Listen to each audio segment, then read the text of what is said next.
ونواصل عرضنا الإخباري بجديد الحالة الجوية ببلادنا. المديرية العامة للأرصاد الجوية تتوقع في نشرة إنذارية من مستوى يقظة برتقالي تساقطات ثلجية وأمطار قوية أحيانا رعدية وهبات رياح قوية إلى يوم غد بعدد من مناطق المملكة، وهذا وينتظر تسجيل تساقطات ثلجية بالمرتفعات التي يبدأ علوها من 1500 متر، ستتراوح مقاييسها ما بين 20 إلى 40 سنتيمترا بعملات وأقاليم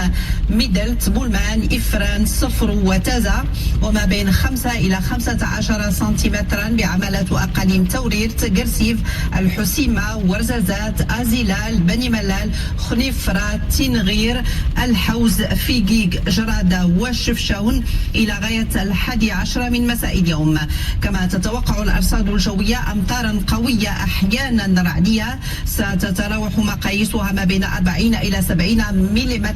بعملات وأقاليم تازا، العرائش، وزان، طنجة، الصيلة، تطوان، الفحص، أنجرة والمضيق، وأيضا الفنيدق، الحسيمة وإفران، وأيضا بالقنيطرة، تونات، شفشاون من منتصف هذه الليلة إلى 6 من صباح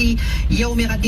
الأربعاء. كما تتوقع تسجيل أمطار قوية أحيانا رعدية من 25 إلى 35 ملم بعملات وأقاليم سيدي سليمان، سيدي قاسم، بن سليمان، برشيد، الدار البيضاء، مديونة، المحمدية، النواصر، الخميسات، الرباط، سالات، ماراس، خيرات، مكناس، الحاجب،